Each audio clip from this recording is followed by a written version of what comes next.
Miaraba anao amin'ny anaran'i Jesosy Kristy dia manonona ny fiadanany, izy mamirapiratra eo amin'ny voninahiny hoe eo amin'ny vavahadinao. Amin'izao fotoana iresantsika izao amin'izao vaninandro farany izao, amin'izao contexte fin de temps izao dia be da be mihitsy ny mpanompon'Andriamanitra no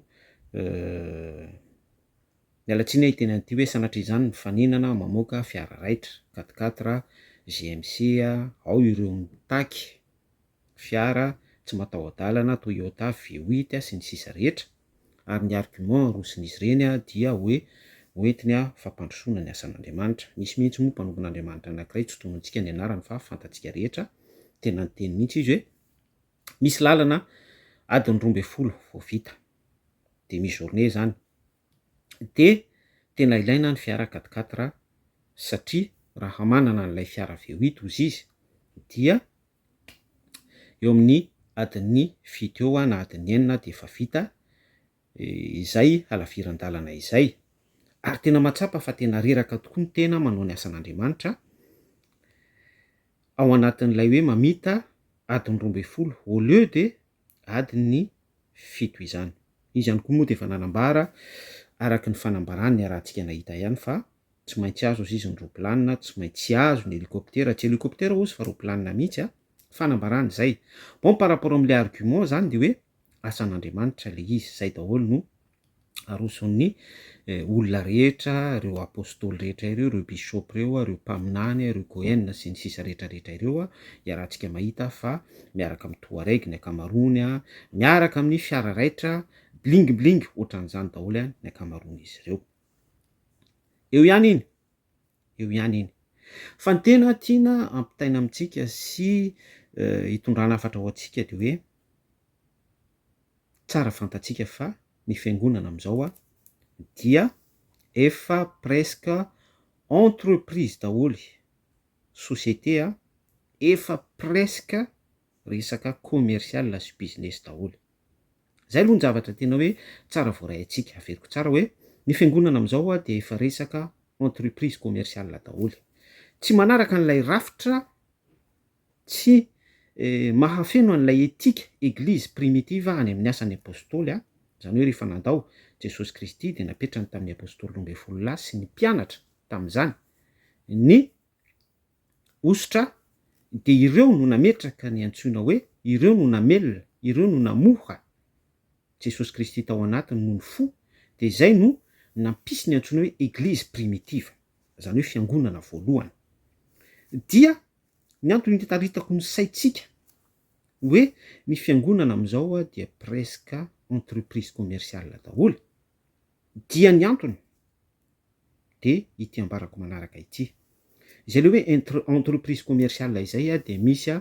directeur général ao, misy secrétaire ao, misy trésorier ao, misy conseiller commercial ao, misy olona mpikirakira ny marketing ao, misy sy ny sisa rehetra ao izay le hoe mikirakira ny tontolon'ny marketing izay dia manao étude ana produit de milancer an'iny produit iny, ohatrany hoe colgate, dentifrice, chaussure, akanjo, ny produit rehetra zay mila lancena sy ankalazaina dia eto ny tena tiako tsindrina hoe lasa produit ny toko sy andinina ao amin'ny baiboly miala tsiny hiteny an'ity hoe lasa sanatrian'izany produit Jesosy Kristy ny famonjena salut tenin'Andriamanitra ny verset biblika. Zay mihitsy le izy zay, ary be da be ny olona manao témoignage hoe nentin' Jesosy Kristy tany an-danitra produit le izy, le hoe le argument roso zany le produit zay le hoe lancena lay produit, zay le système marketing, zay le système commercial, ary efa misy étude mipetrapetraka ny am'izany. Zay le hoe businessman. Ngeza be zany zavatra ampitaiko aminao zany de sura ary tena certain fa be da be ny olona no hitendratsy sy hanompa any amin'ny MP tahaka ny efa mahazatra hoe mpanenjika pastora sy ny sisa rehetra, tsy mba misy zavatra tsara mihitsy lazain'ity rahalahy ty fa aza manendry ny olom-baositr'Andriamanitra sy ny sisa rehetra. Bref, tsy maninona fa interprétation an-tsiraray zay de anareo miteny zay zavatra teneninareo de zahay koa miteny zay zavatra hitanay, zay le logo eo amin'ny pejy hoe zay hitanay no ambaranay a zay fantatray no lazainay nefa ny fanambaranay a tsy raisinareo de izay no ambaranay a ny ary ny anay par rapport amin'ny baiboly foana. Zay ny zavatra voalohany azo ambara. Ary ny zavatra faharoa azo ambara ihany koa de hoe resaka ositra izy io. Resaka ositra izy io. Raha misy zany mpanompon'Andriamanitra mitaraina hoe reraka izy. Raha misy mpanompon'Andriamanitra mitaraina hoe mafy be le adiny 12 mitaingina fiara ihany izy zany fa reraka izy mitaingina fiara adiny 12 fa tokony omena V8 izy am'izay mba vita adiny 9 na adiny 7 ny lalana tokony vitaina adiny 12. Tsy ratsy zany fa izay zavatra izay zany raha ohatra hoe sur le plan salutaire, sur le plan biblique de hoe aiza ny ositra, aiza ny herin'ny fanamasina. Za mbola tsy miresaka dimension andry Philippe hoe ny traverser rindrina nisy fitondran'ny fanamasina azy ny findra toerana. Philippe sy lay tandapa resaka batisa mbola tsy resaka an'izay dimension spirituelle izay isika fa ny ositra ny resahako eto. Aiza ny placen'ny fanomezam-pahasoavana, aiza ny placen'ny ministère, aiza ny placen'ny tanleta, aiza ny Saint-Esprit, Esprit Saint roaka. Où est la place du Saint-Esprit ao anatin'izany rehetrarehetra izany. Zany mitaraina isika amin'ilay nofontsika azadino fa Jesosy Kristy tsy mba nanana izay nandrin'ny lohany izy. Zava-dehibe ihany koa izay zavatra ampitaitsika izay. Zany rehetrarehetra zany no mahatonga antsika hiteny fa resaka commercial sy resaka business, entreprise, association ny fiangonana am'izao vanim-potoana izao. Ny statuen'ny fiangonana moa raha ny tena izy de hoe abus non lucratif fa ny ankamaroan'ny olona dia ao izy ny tena mitrandraka ampahafolo-karena, ao izy ny tena mitrandraka voaloam-bokatra sy sabata, ao izy ny tena maka ressource financière resaka business ho iaho teo, ao izy ny tena manao ny antsoina hoe caisse d'épargne, ao izy ny manao macropoline, ao izy ny manao antaresy, ao izy ny manao zavatra ohatran'izany. Ka izay zavatra nambarantsika faran'izay ihany koa de anairako ny masontsika surtout isika mpino. Za tsy miteny hoe aza mandoa rakitra, aza mandoa ampahafolo-karena fa mila conscient isika, mila consciente isika. Raha vakino ny asan'ny apôstôly toko 2 andininy 470, ny asan'ny apôstôly toko 4 andininy 430. Rehefa nandroso be ny fiangonana tam'izany nyraisaina ny mpino, nyraisaina ny apôstôly, nyraisaina ireo église primitive, zay le etika, izay le natiora nambarantsika tany am-piandohana teo, dia niombonan'izy ireo avokoa ny fananany rehetra. Ka eto de misarika ny saintsika hoe sura ve ianao fa misy prophète na misy bishop na misy mpamboatra vitana tic-tac-toe na misy olona manana jet privé na ohatran'izany hélicoptère V8 ka hoe anaika izy de iombonana aminao ny fananany. Possible ihany zay dans le sens hoe fomba entina migerer an'ilay système commercial, lay resaka business. Raha mandinika zao tsika de misy olona milaza azy mpaminany mitazona fiangonana ngeza be manana mpino maro de maro izy eto Madagasikara de izy misoratra amin'ny fiangonana daholy ny 4x4 sy ny trano sy ny sisa rehetra sy ny zavatra rehetra reny. Izay iadanan'lay mpitondra fiangonana sy ananany confort. Fa izay zavatra izay raha marani-tsaina ianao dia resaka gérance sy resaka fitantanana an'ilay système commercial lay izy, zany hoe efipetra mba ialana amin'ny resaka de taxation sy ny impôt sy ny zavatra ohatran'izany. Fa à la fin izy rery ihany no mitaingina an'ilay hamera, izy rery ihany no mitaingina an'ilay GMC, fa tsy misy mpino mihitsy hoe mihindrana an'ilay GMC hoe hoentiny mandeha miantsena na hoentiny manao vacances na entiny sy là sy ny sisa rehetra, fa izy anefa manao vacances tonga any Dubai, manao vacances tonga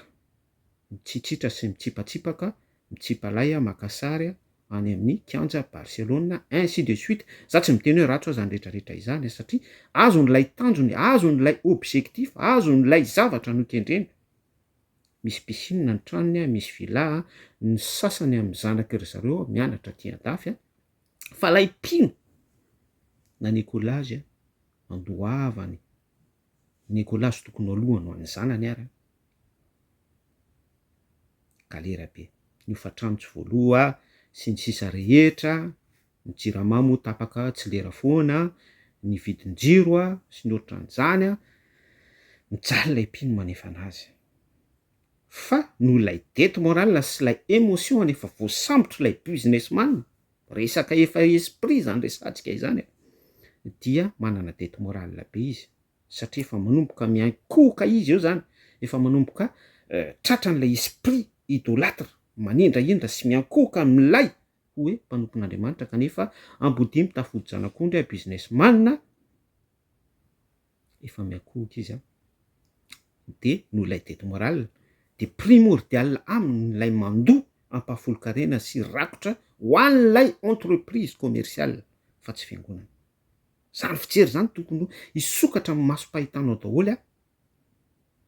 par analyse, za tsy miresaka discernement satria ny discernement tena omen'Andriamanitra anao avy any ambony mihitsy araky ny fanomezam-pahasoavana. Ka manaitra ny saintsika foana, manaitra ny saintsika foana ambaranantsika azy satria ny zavatra misy de ohatran'ny tafika miharihary andrefa-tanàna, ny fisitahan'ny saranga anankiroa mpanan-karena sy mahantra eo amin'ny fiarahamonina malagasy izay misy ny mpanao politika manan-karena be ary ny olona mpisitraka varitsindro sy ny olona izay mpisitraka kermesy, mpisitraka spectacle mampandeha fitombenana, mpisitraka tosika fameno tena fadiran'ovana sy mitsindroka fako eny amin'ny tompom-pako Andralanitra sanatrian'izany kisary zany fanehoana izany ka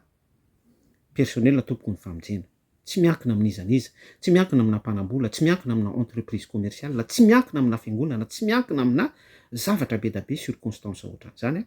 katsao